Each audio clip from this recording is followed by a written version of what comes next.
നമസ്കാരം. വിചിത്രമായ അനുഭവങ്ങൾ എന്ന് ഞാൻ പറയുന്നത് വിചിത്രമായതുകൊണ്ട് തന്നെയാണ്. ഇപ്പൊ വന്നിരിക്കുന്ന ഏറ്റവും വലിയൊരു പ്രശ്നം, ആൾക്കാർ സാമ്പത്തിക ബാധ്യത കൊണ്ട് നിൽക്കാൻ പറ്റുന്നതിനേക്കാൾ കിടപ്പാടം വിൽക്കും. ഇത് വിറ്റാൽ മാത്രമേ നിൽക്കാൻ പറ്റൂ. അവരോട് ഞാനത് ചോദിക്കട്ടെ, ഇത് വിറ്റാൽ നിങ്ങൾ എങ്ങോട്ടാ പോവുക? ഈ കിടക്കുന്ന വസ്തു എത്രയോ കാലങ്ങൾക്ക് മുമ്പ് 1 ലക്ഷം രൂപയ്ക്ക് മേടിച്ചെങ്കിൽ ആ വസ്തുവിന് ഇപ്പൊ 5 ലക്ഷം രൂപ വിലയുണ്ടായിട്ടുണ്ടാവും. 5 ലക്ഷം നിങ്ങൾക്ക് കിട്ടിയാൽ നിങ്ങൾ എവിടോട്ടാണ് പോകുന്നത്? എവിടെ പോയാലും അതിൻ്റെ 100 ഇരട്ടി പണം ചെലവുള്ള ഭൂമിയാണ് ഉള്ളത്. വസ്തുക്കളും ഭൂമിയും വിൽക്കാനായിട്ട് നിൽക്കുന്ന ഒരുപാട് പേര്, വിൽക്കാനുള്ള മാർഗം തേടി വരുന്ന ഒരുപാട് പേര്. ഞാൻ ചോദിക്കുന്ന ഒരു ചോദ്യമുണ്ട്, കിടപ്പാടം വിറ്റുകൊണ്ട് എങ്ങനെ ജീവിക്കും? വേറെ മാർഗമില്ല സ്വാമി. എത്രയോ പേര് കുട്ടികളെ പഠിപ്പിക്കാൻ ബാങ്ക് ലോണിന്, ഒന്ന് ആലോചിക്കണം. കുട്ടികളെ ഇവിടെ കേരളത്തിൽ പഠിപ്പിക്കാൻ പറ്റാത്ത എന്താണുള്ളത്? കുട്ടിയെ പുറത്തു വിടാനായിട്ട് കുട്ടികളെ പഠിപ്പിക്കാൻ കിടക്കുന്ന വീട് പണയം വെച്ചിട്ട് കുട്ടിയെ പഠിപ്പിക്കും.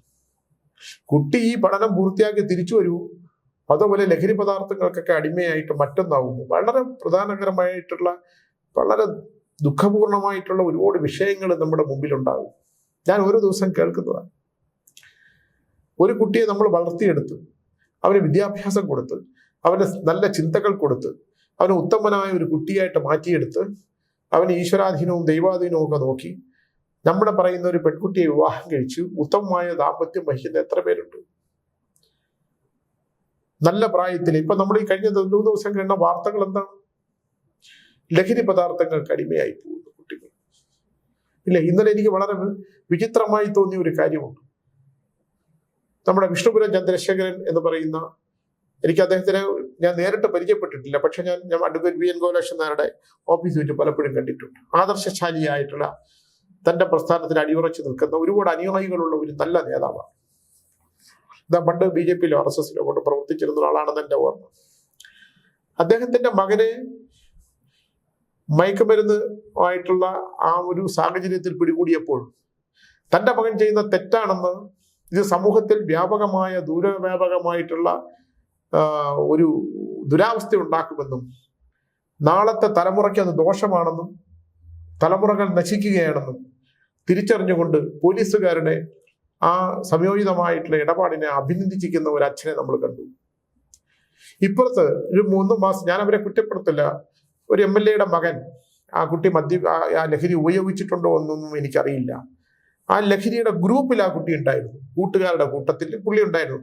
ഈ സംഗമം എന്ന് പറഞ്ഞാൽ നല്ല സംഗമത്തിലുള്ളിടത്ത് പോകേണ്ട ആവശ്യം ആണല്ലോ കുട്ടികൾക്ക് വേണ്ടത്. തൻ്റെ കൂട്ടുകാരൻ ചീത്തയാണെങ്കിൽ ആ കൂട്ടുകെട്ടിൽ നമ്മളെ മകനും കൂടെ പോയാൽ അവൻ ചീത്തയാകും. ഇന്ന് ചീത്തയായില്ലെങ്കിലും നാളെ ചീത്തയാകാനുള്ള സാധ്യതയുണ്ട്. അപ്പൊ ആ മകൻ അങ്ങനെ ഒരു കൂട്ടത്തിൽ പെട്ടുപോയി. അപ്പൊ മകനെ തിരിച്ച് കൊണ്ടുവരുവാണ് വേണ്ടതെന്നാണ്. ഒന്ന് അമ്മയും ഒന്നൊരു അച്ഛനുമാണ്. സമൂഹത്തിന്റെ ഇടയിൽ നിൽക്കുന്ന ജനപ്രതിനിധികളാവുമ്പോൾ അവർക്ക് ഇമേജിന് തട്ടാവുന്ന വിധത്തിലുള്ള വിഷയങ്ങൾ ഉണ്ടാകുമ്പോൾ സംരക്ഷിക്കാനൊക്കെ ആൾക്കാർ ആവശ്യം തന്നെയാണ്. പക്ഷെ ആ കുട്ടിയുടെ ഭാവിയെ സംബന്ധിച്ച് നല്ലൊരു മോനാണ്, രണ്ടും നല്ല കുട്ടികളാണ്. അപ്പൊ ഇത്തരം മാതാപിതാക്കൾ ചേർത്ത് പിടിക്കുമ്പോൾ കുട്ടി വീണ്ടും മറ്റേലേക്ക് വഴുതി വീഴും എന്ന് തന്നെ എനിക്ക് തോന്നുന്നത്. ഇപ്പൊ വെഞ്ഞാറമൂട് കൊലക്കേസില് അമ്മ ഉണർന്നപ്പോൾ ഞാൻ കട്ടിലിൽ നിന്ന് വീണെന്നാ പറയുന്നത്. കട്ടിലിൽ നിന്ന് വീണു എന്ന് പറയുമ്പോൾ മകനെ കുറ്റവാളിയാക്കാനുള്ള ഒരമ്മയുടെ സ്നേഹമുണ്ടല്ലോ, ആ സ്നേഹം ഉണ്ടാക്കാവുന്ന വിപത്തില്ലേ? മകൻ ചോദിച്ചപ്പോഴെല്ലാം ഇഷ്ടം പോലെ കാശ് മറിച്ചും കടം മേടിച്ചും ഒക്കെ കൊടുത്തു. അവൻ ധാരാളിയായ മകനാണെന്നാണല്ലോ അറിയാൻ കഴിയുന്നത്. നമ്മുടെ വാർത്തകളിൽ നിന്നുള്ളതാണ്. അത് കിട്ടാതെ ഉണ്ടെങ്കിൽ സാമ്പത്തിക ബാധ്യത ഉണ്ടായി, അത് അമ്മൂമ്മ കുറ്റപ്പെടുത്തുമ്പോൾ അമ്മൂമ്മയോട് പകയായി. കുട്ടികളുടെ നാളത്തെക്കുറിച്ചൊന്നും ചിന്തിക്കത്തില്ലല്ലോ. പിന്നെ സിനിമകളുടെ സ്വാധീനമില്ല എന്നൊന്നും പറയുന്നില്ല. ഞാനൊരു സിനിമ എഴുതുന്ന ആളാണ്. ഇപ്പൊ ഞാൻ വളരെ ശ്രദ്ധിക്കും. കാരണം സമൂഹത്തിലെ ആൾക്കാർ ഇപ്പൊ ദൃശ്യം സിനിമ കണ്ടിട്ട് അത്തരത്തിലുള്ള എത്രയോ വിഷയങ്ങളുണ്ടായി. സിനിമ മനുഷ്യർക്ക് കൊടുക്കുന്ന സ്വാധീനങ്ങൾ തന്നെയുണ്ട്. ഇപ്പൊ മാതാപിതാക്കള് ഇപ്പൊ ഒരാള് ചേർത്ത് പിടിക്കുമ്പോൾ കുട്ടിയുടെ ഭാവി ഒരു വലിയ മാതാപിതാക്കളുടെ മുമ്പിൽ ഇന്നത്തെ കാലത്ത് പെൺകുട്ടികളെ പ്രത്യേകിച്ച് ഞാൻ എടുത്ത് പറയുന്നതിന് ഒരുപാട് കാരണങ്ങളുണ്ട്. പണ്ട് നമ്മൾ സന്ധികളായാൽ തിരുവനന്തപുരം നഗരത്തിൽ, എറണാകുളത്തൊക്കെ പെൺകുട്ടികളെ ഒരു 6 മണിയൊക്കെ കഴിഞ്ഞാൽ വളരെ കാണാൻ കുറവാണ്. ഇപ്പൊ രാത്രി 12 മണിയും 2 മണിയായാലും ഒരു വിഷയമില്ലാത്ത തരത്തിൽ. അപ്പൊ നമ്മൾ ചോദിക്കുന്നത് മാതാപിതാക്കൾ വീട്ടിലെ, പക്ഷെ മാതാപിതാക്കളുടെ വലയത്തിലല്ല കുട്ടികൾ. അവർക്ക് സ്വതന്ത്രമായിട്ടുള്ള നമ്മുടെ നിയമങ്ങളൊക്കെ ആണെങ്കിൽ പോലും സ്വതന്ത്രമായി ചിന്തിക്കാനും സ്വതന്ത്രമായി വളരാനുമുള്ള ഒരു സ്വാതന്ത്ര്യം കൊടുക്കുന്ന നിയമപരിപാലനങ്ങൾ ഉള്ളതാണ്. പോലീസുകാർ ഇപ്പോൾ ഈ അടുത്ത കാലത്തൊരു സ്പെഷ്യൽ ബ്രാഞ്ചിലെ ഒരു ഉദ്യോഗസ്ഥൻ വന്നപ്പോൾ എൻ്റെ അടുത്ത് പറഞ്ഞതാണ്, സാറേ നമ്മൾ എന്തിനാണ് ചെയ്യുന്നത്, പിന്നെ ഇതൊന്നും നമ്മളെ കൊണ്ട് നിർത്താൻ പറ്റുന്നതല്ല. നമ്മളെ കുട്ടികൾ റോഡിൽ പോകുമ്പം ബൈക്കിൽ പോകുമ്പോൾ ഇന്ന് ഇടിച്ചിട്ടിട്ട് പോയാൽ അവിടെ കിടക്കും. നിയമമൊക്കെ രണ്ടാമത്തെ കാര്യമാണ്, എന്തിനാണ് വെറുതെ എന്ന് ചോദിക്കുന്ന അവസ്ഥയിലേക്ക് പോലീസ് ഉദ്യോഗസ്ഥന്മാർ പോലും പോയെന്നതാണ്. കാരണം അവർ റിട്ടയറായി കഴിയുമ്പം ഒരു സംരക്ഷണം അവർക്കില്ല, കുപ്പായത്തിന്റെ ബലമില്ല. അടുത്ത കാലത്ത് അടിച്ചു പോകുന്നില്ലേ ഒരു റിട്ടയർ പോലീസ് ഉദ്യോഗസ്ഥന്മാരെ. ഈ സമൂഹത്തിൽ ജീർണത ബാധിക്കുന്ന ഇത്തരം വിഷയങ്ങൾ മാതാപിതാക്കളും അല്ലെങ്കിൽ കുട്ടികളെ തന്നെ ഇതിനെ ബോധവൽക്കരിക്കാനായിട്ടുള്ള ഒരു കാര്യം വേണം. ഒരു കുട്ടി ഇപ്പൊ ഈ അടുത്ത ഒരാൾ മലപ്പുറത്ത് ഒരു അമ്മ വിളിച്ചിട്ട്, കുട്ടി മുറിയുന്ന വിളി നല്ലവണ്ണം പഠിച്ചുകൊണ്ടിരുന്ന കുട്ടിയാണ്, മുറിയുന്ന വിളി ഇറങ്ങുന്നില്ല, ലഹരി ഒരു ലഹരി ഉപയോഗിക്കില്ല എന്നാ പറയുന്നത്. രാത്രിയിൽ സഞ്ചരിക്കുക, വല്ലപ്പോഴും മാത്രം അന്തർമുഖനായിരിക്കുക.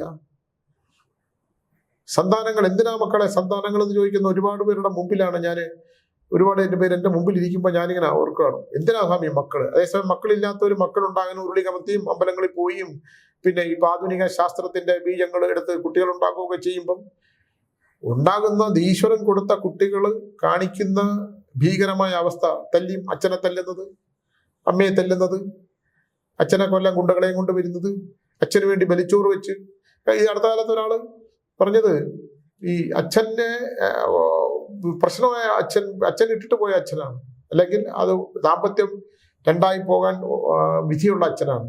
അയാളുടെ കല്യാണത്തിന് മുമ്പ് കാക്കയ്ക്ക് ബലിച്ചോറ് വെച്ച് കാക്കയ്ക്ക് കൊടുത്തു, അച്ഛൻ ചത്തു എന്നും പറഞ്ഞിട്ട്. അച്ഛൻ മരിച്ചുപോയി, ബലികർമ്മം ചെയ്തു, തീർന്നു.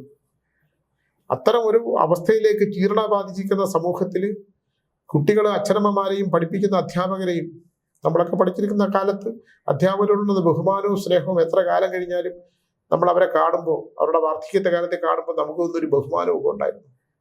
ഒക്കെ നശിച്ചു പോവുകയാണ്. രാഷ്ട്രീയത്തിന്റെയും മതത്തിന്റെയും അതിപ്രസരം കൊണ്ട് ഇതൊന്നും തെളിയിക്കപ്പെടാതെ പോവുകയും ഇതിന്റെ ഒന്നും അവസാനം കണ്ടെത്താൻ കഴിയാതിരിക്കുകയും ചെയ്യുകയാണ്. എന്തായാലും ഇപ്പൊ എല്ലാ ചാനലുകാരും ഒരുപാട് സാമൂഹ്യ സേവകരും ഒക്കെ ഇത്തരം ലഹരിക്കെതിരെയുള്ള ഒരു മൂവ്മെന്റ് തുടങ്ങിയിട്ടുള്ളത് വലിയ കാര്യമാണ്. കുട്ടികളോട് ഒരു കാര്യം എനിക്ക് പറയാനുള്ളത്, നിങ്ങളിത് ഉപയോഗിക്കുമ്പോൾ യൗവനത്തിൽ നിങ്ങളിത് അറിയില്ല. നിങ്ങൾ വിവാഹം കഴിക്കുമ്പോൾ നിങ്ങൾക്ക് സന്താനങ്ങൾ ജനിക്കാതിരിക്കുകയും സന്താനങ്ങൾ ജനിച്ചാൽ തന്നെ അംഗവൈകല്യമുള്ള കുട്ടികളും ബുദ്ധിമാന്ദ്യമുള്ള കുട്ടികളും ജനിക്കും എന്നുള്ള കാര്യത്തിന് യാതൊരു സംശയവുമില്ല. മദ്യപാനം പോലും മനുഷ്യനെ ഇല്ലാതാക്കുന്ന ഒരു കാലത്ത് ഇത്തരത്തിൽ മനുഷ്യന്റെ സിരകളെയും ബോധത്തെയും സെറിബ്രത്തിനെയൊക്കെ നശിപ്പിക്കുന്ന ഈ ലഹരി പദാർത്ഥങ്ങൾ ഉപയോഗിക്കരുതെന്ന് പറഞ്ഞുകൊണ്ട് നിർത്തുകയാണ്. നല്ലൊരു സമൂഹം, നല്ലൊരു ഇന്ത്യ, നല്ലൊരു യുവത്വം, നല്ലൊരു ഭാവി, ഇതൊക്കെയാണ് നമുക്ക് വേണ്ടതെന്ന് പറഞ്ഞുകൊണ്ട് നിർത്തുന്നു. നമസ്കാരം.